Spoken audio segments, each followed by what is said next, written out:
Eu começo por dizer, Sra. Doutora, vou esmagar por isso, excelentíssimo Sr. Presidente da Câmara Municipal de Santarém, Sr. Dr. Ricardo Gonçalves, excelentíssimo Sr. Presidente da União de Freguesias, meu colega Carlos Marçal, minha colega, que não esquece, da nossa Escola Secundária de Marvila, Sra. Professora Ana Tércia Maia, Sra. Presidente da Assembleia de Freguesia, Doutora Cristina Casanova, que muito agradeço as gentis palavras que me dirigiu, os membros do Centro de Investigação, a digna imprensa, minhas senhoras e meus senhores. Em meu nome e do Centro de Investigação, agradeço ao Sr. Presidente da União de Freguesias de Santarém, Carlos António Marçal, esta oportunidade de profundo regozijo para falar da história da Ribeira de Santarém, nesta posição de renascimento da Biblioteca Fernando José Salgueiro Maia. Coisa bela. Bem-haja por este renascimento, Sr. Presidente da União de Freguesia, Carlos António Marçal. Esta é mais uma obra de Vossa Excelência, a que nos habitou por quase 30 anos, faltam anos, por estas terras de Santarém. Os livros de uma biblioteca, em toda a história da humanidade, tiveram um papel francamente importante. Um grande número de civilizações assentou aí a sua originalidade e a sua força.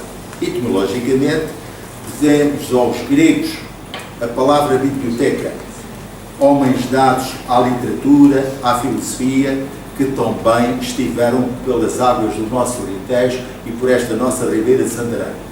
Em tempo romano, este louvor ao novo espaço da biblioteca contava com alguns os presságios. Salgueiro Maia, patrono desta biblioteca, naquela madrugada de 25 de abril de 1964, saiu de Santarém para consumar o triunfo do movimento dos capitães, que viria a marcar para sempre a história de Portugal.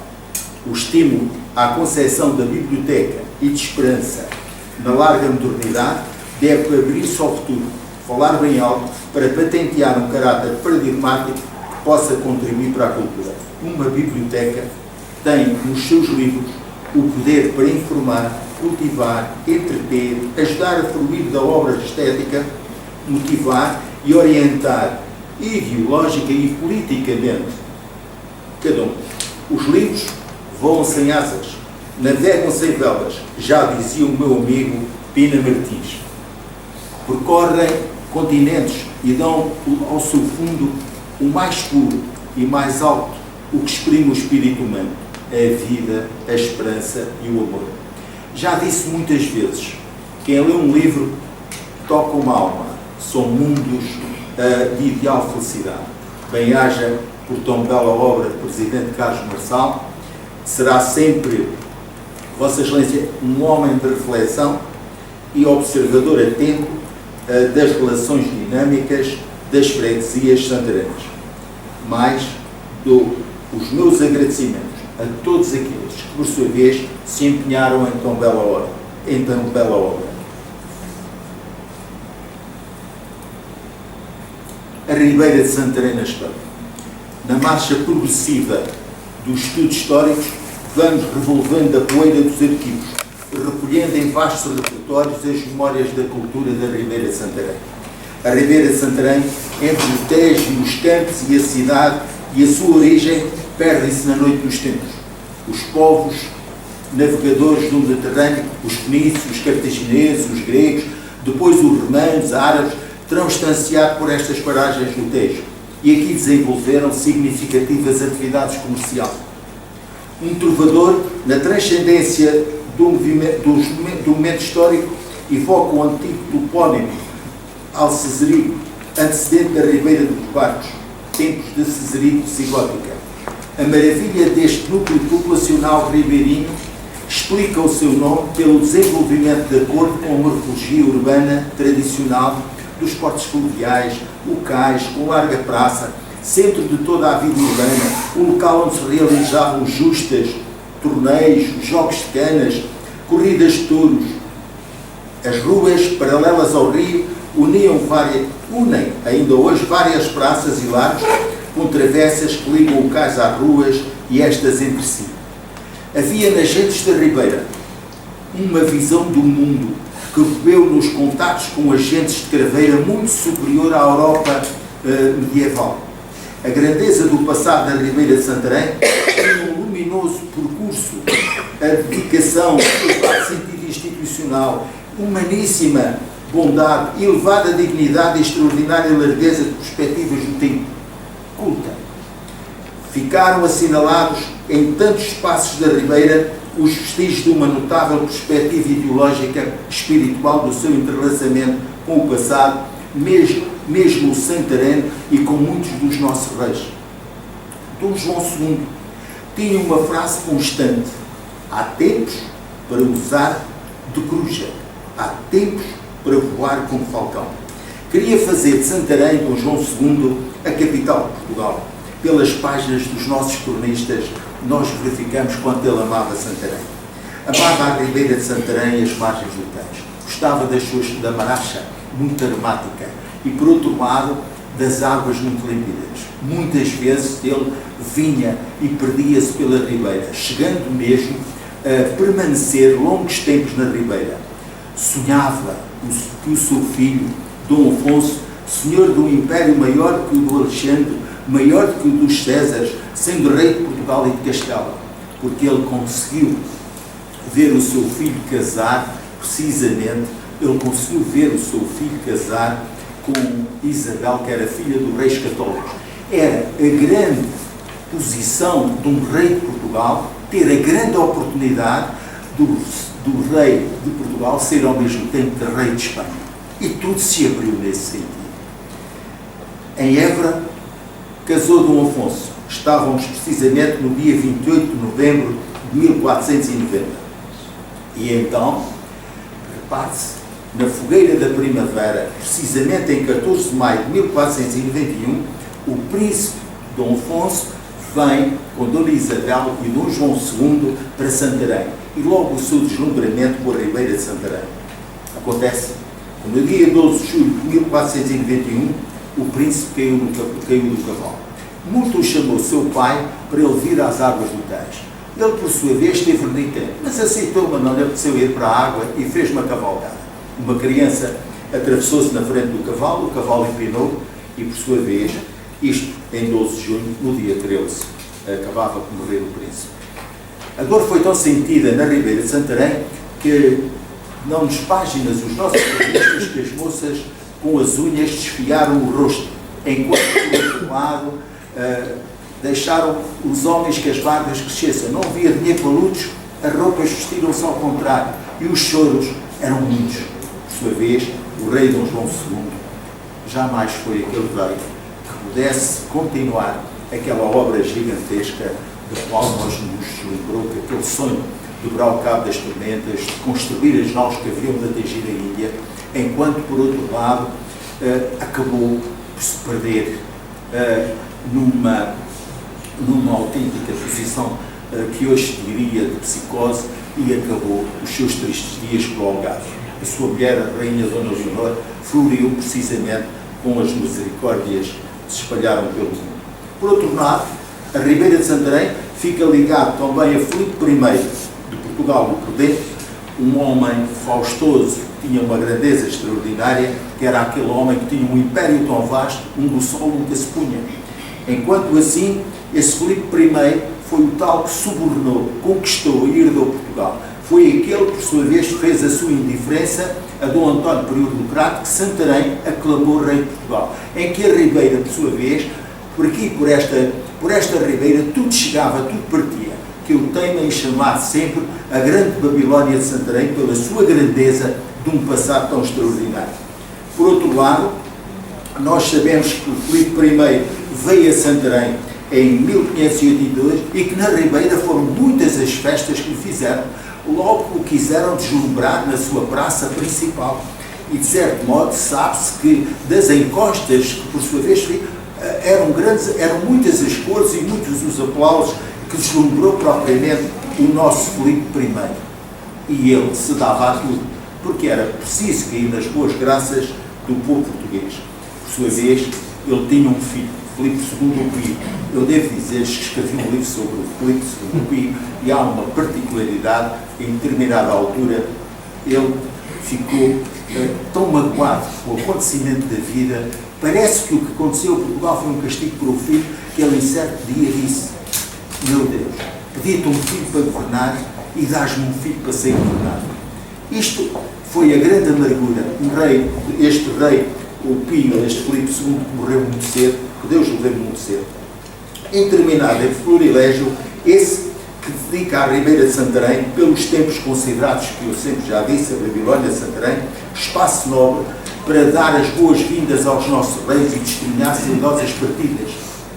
Nada chegava, nada chegava a Santarém que não passasse pela Ribeira. Nada partia de Santarém que não partisse da Ribeira.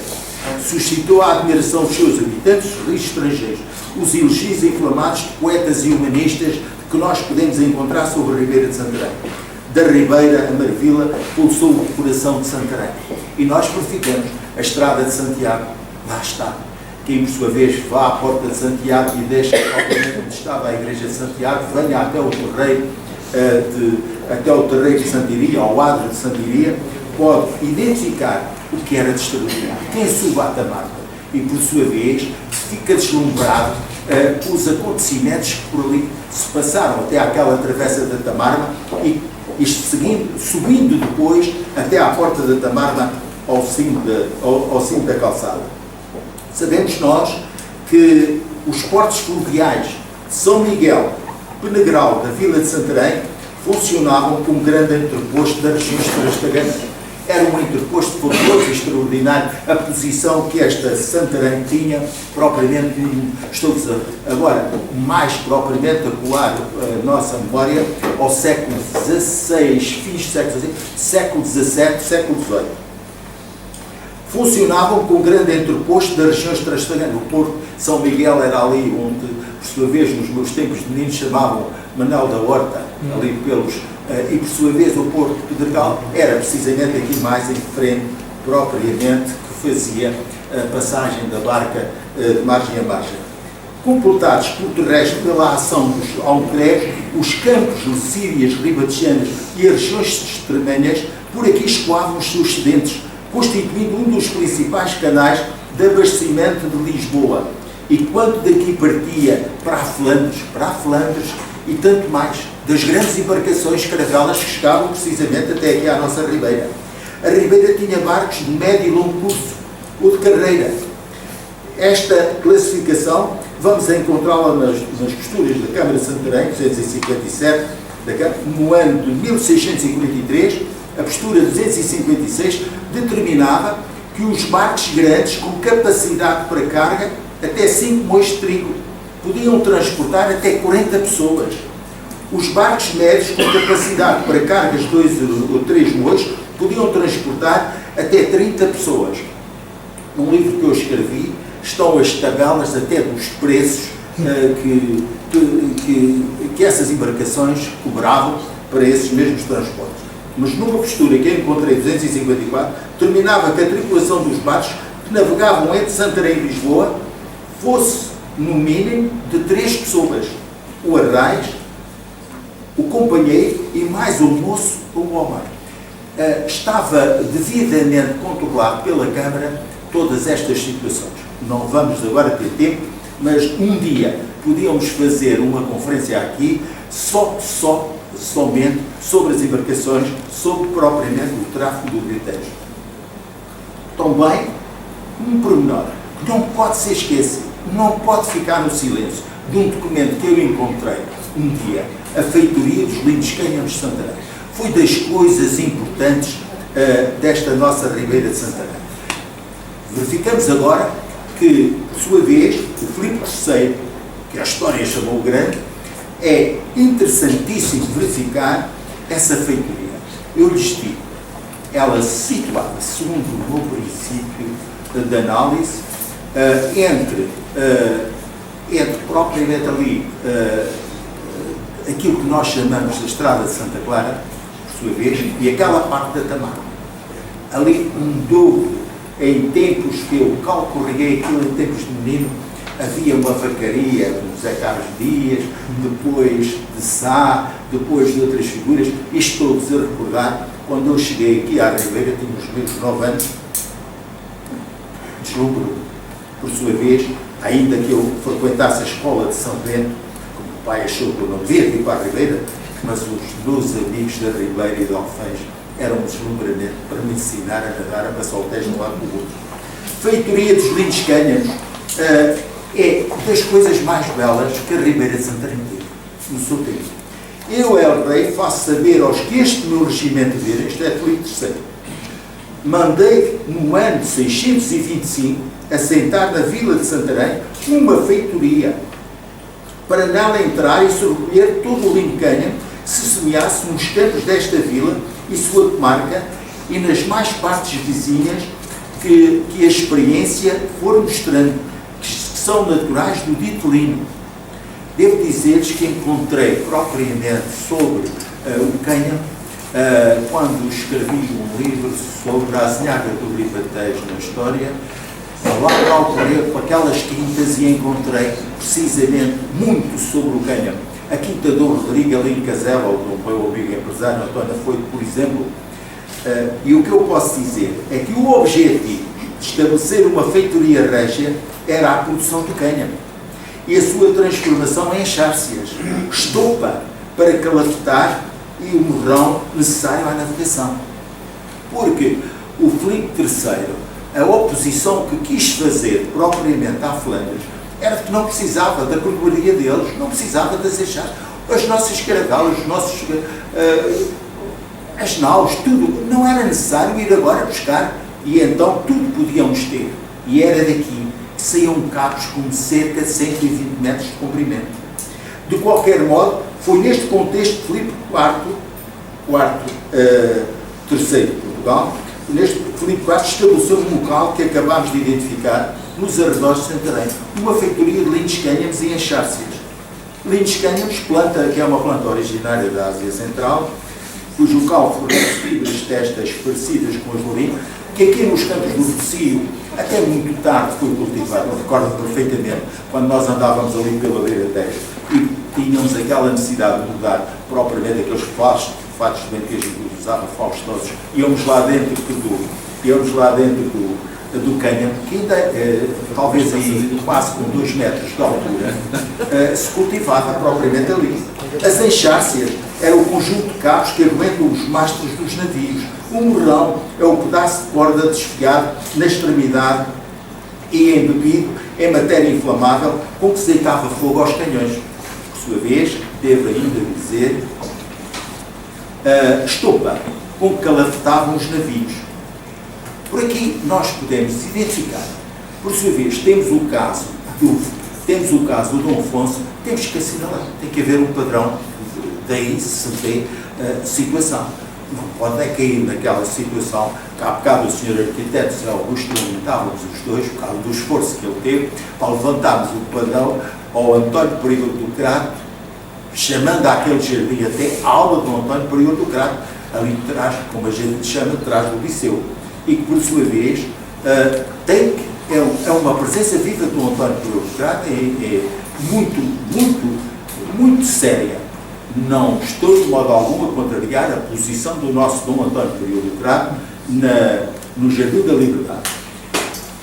Por outro lado, tinha eu 9 anos quando ouvi a lenda colorida de Santa Iria, tecida no teatro da vida durante 13 séculos, maravilhosa composição histórica, diversificada, que passei pelo fio da razão com os anos, gravei no meu quadro da memória o que me contavam, e a imagem de Santaria sobre o pilar que mergulhava no Tejo, resguardada por uma cobertura metálica que se coroava de catavento e alumiava por uma lanterna.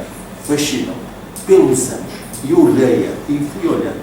A memória coletiva das gentes santaranas conserva com especial carinho a marca com que a lenda assinalou o sítio onde as águas do Tejo teriam depositado o corpo da mártir, que deram o nome à vila e que chegou até aos nossos dias.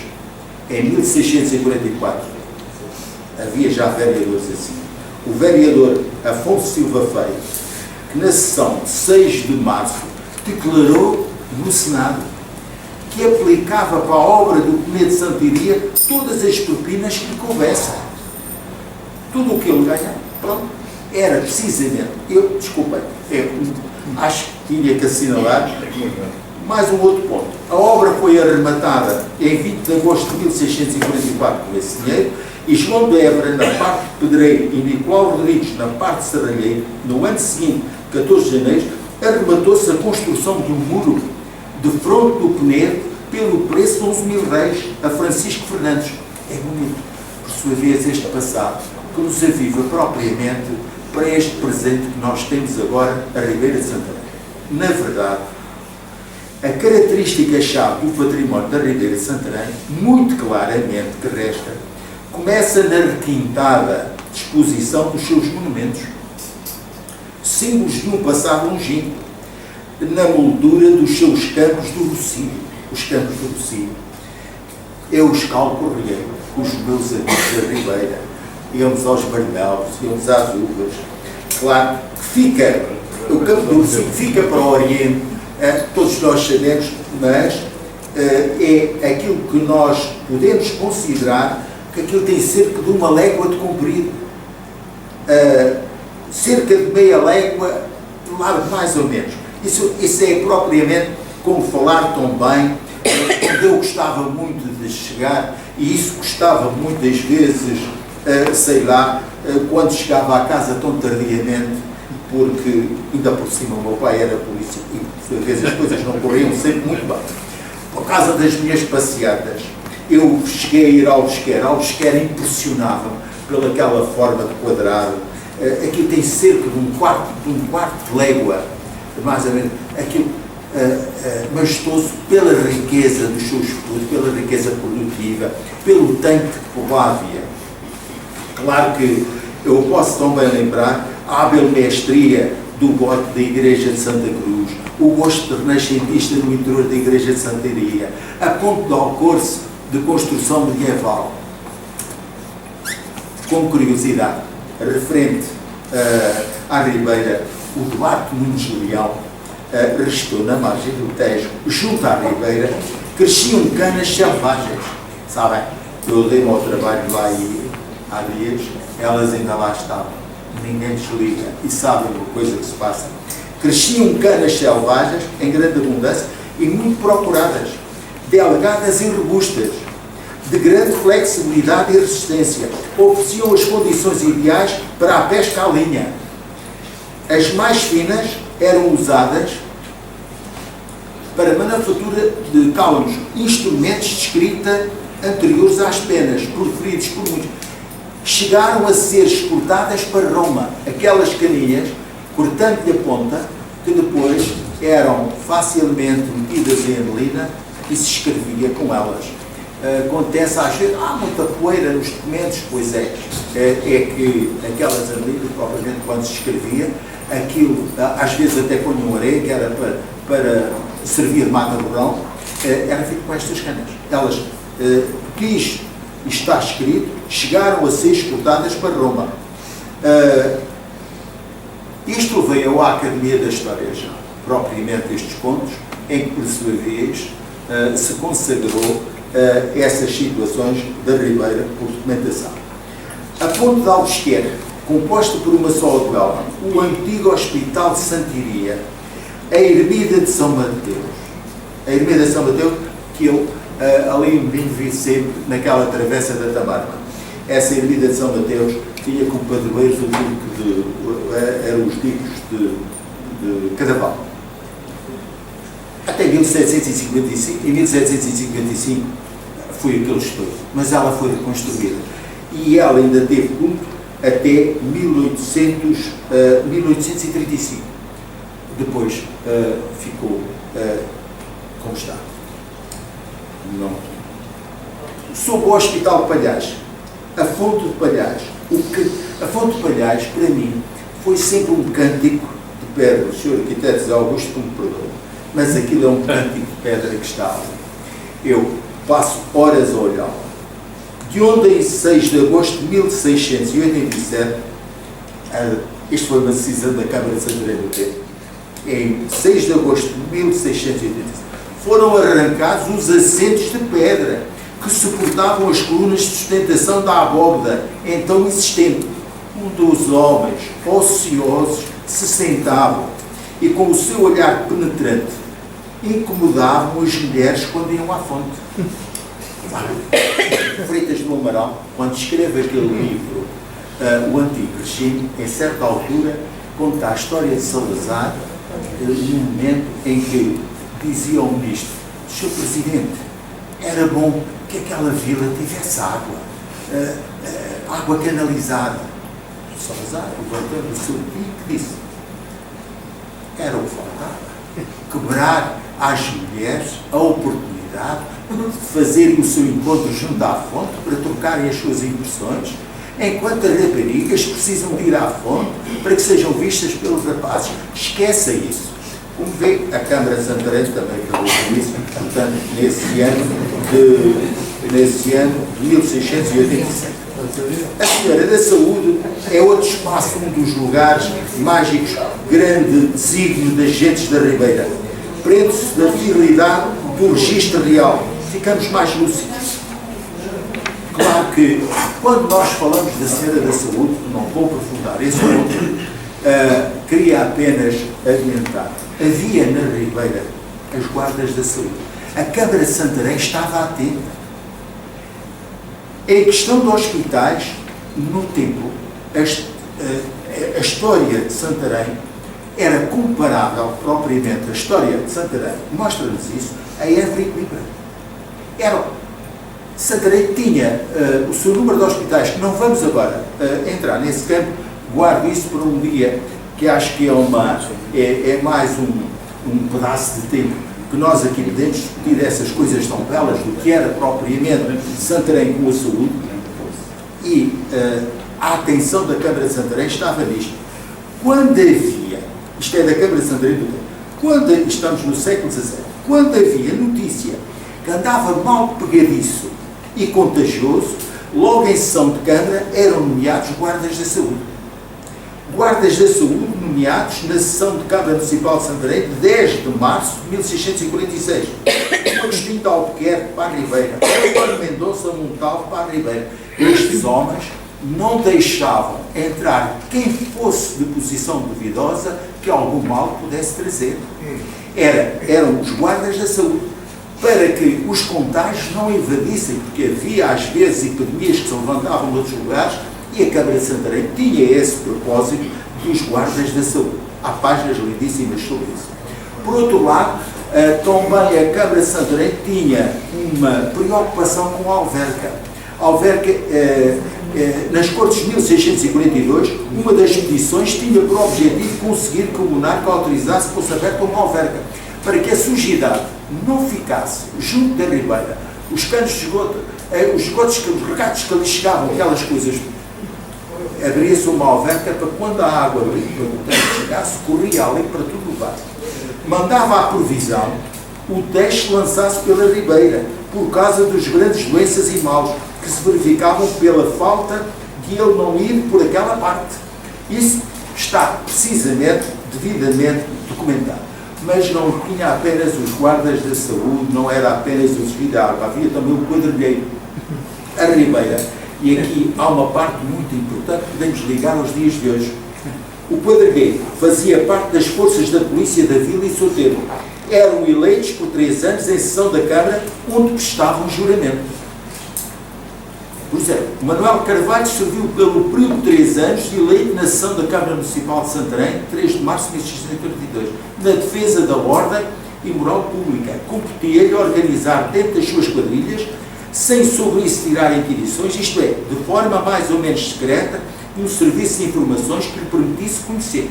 Quer dizer, ele se informava, ora, sobre a prática de furtos ou dos seus culpados, quando havia denúncia daqueles que roubavam, pela calada da noite iam buscar isto ou aquilo, sobre a presença na área de quadrilha de homens vadios, de má fama, ou até estrangeiros, que não sabiam de onde vinham. Agora verifica, estamos no século XVII, Santarém, estamos no século XVII, a Ribeira. Ninguém era tudo devidamente verificado, quem é que entrava, ou seja, quem é aquele que ali anda que não é conhecido. Algum mal pode trazer. Reparem o que está a acontecer hoje, precisamente sobre isso. Isto era no século XVII. Quando necessário, denunciar o facto. E ainda outra preocupação. As casas de jogo, as barbegueiros casados, as alcoviteiras, as feiticeiras, toda essa gente eram denunciados. Sobre o comportamento suspeito de mulheres grávidas. De repente deixavam de estar grávidas, alguma coisa se passou. Pois ele, quando veio, ia imediatamente fazer queixar a justiça do que estava a passar. Estava grávida, já não estava. Pronto. Sobre esse, sempre que, reclamados pelas circunstâncias, não deixavam de comparecer armados em voltas e arruidos. Quer dizer, sempre que era necessário e que eram chamados, eles lá estavam. Era aquilo que, agora não precisamos dessas coisas, todas as nossas ruas têm um guarda noturno e nós temos a polícia que toda a noite anda de um lado para o outro. Agora, naquele tempo, tão recuado, terem uma coisa dessas é que nos faz espantar. Outrora, conhecido pelo Val de Mourão e também chamado Convento de Santa Catarina dos Olivais, a atual Quinta de Santiria. Eu tenho aqui um outro ponto que é este. Em 14 de julho de 1861, uma comissão composta pelos engenheiros José Vitorino Damasio, Joaquim Nunes de Aguiar, Sebastião Canto e Castro Mascarenhas aprovam as condições técnicas da secção de caminho de ferro do leste compreendida entre a Ponte da Seca e a Ribeira de Santarém. O comboio ia chegar a Santarém. Por sua vez, é interessante verificar, só 3 anos demorou aquela decisão por causa, passa por cima, passa pela parte alta de Santarém, passa pela parte baixa. Claro, porque é que o comboio passou pela parte baixa? Nós sabemos, porque a estação da Ribeira de Santarém ficava a 900 metros do centro da vila. Por outro lado, ficava a 1500 metros pela parte norte. E porquê é que foi? Passou aqui. Hoje é um problema que aqui temos, mas naquela altura foi para evitar. É que tínhamos aqui o Porto, onde tudo chegava, tudo partia, os barcos que aqui chegavam, e portanto era uma conveniência, e as barcas de um lado, tudo aqui se proporcionava. Era tudo proporcionado. O pior foi 20 anos depois, quando aparece precisamente a ponte. Mas agora só um pormenor. Em 1 de julho de 1861, Santarém entrava numa nova vivência e experiência. Desceu à estação para apanhar o comboio de progresso que vinha puxado pela locomotiva Portugal. Claro, o comboio chegava à Ribeira de Santarém em 1861. A Ribeira jamais seria o mesmo. A data de afrontamento feita às barcas de passagem, levadoras, os detentores de um tráfego intenso entre as duas margens do Tejo, é 17 de setembro de 1881, quando foi inaugurada a monumental ponte de Dom Luís sobre obra de utilidade pública. Sabemos nós que naquele fim de verão ribatejano, às 11h30, chegou o comboio expresso conduzindo os ministros das obras públicas, da guerra, da justiça, trocadas elocuções entre o presidente da Câmara de Santarém e os ditos ministros. A ponte foi benzida pelo arcebispo de Mitilene e batizada com o nome do rei Dom Luís. A comitiva seguiu depois até ao extremo sul da ponte, onde se encontrou com representantes da Câmara Municipal de Almeirim. Sempre a Câmara Municipal de Almeirim tomou parte ativa nessa situação de pontes. A Ribeira de Santarém, no dia aprazado, para o louvor vestido, foi talhada pelo comboio, confundida com as vicissitudes do progresso, e não mais se reagrupou como uma só unidade. Dir-se-ia que nunca mais a Ribeira de Santarém alcançaria a bonita liberdade do movimento elite. Separava-se das características próprias reveladas num exímio valor da situação geográfica à beira do rio. Tenho dito, cá voltarei a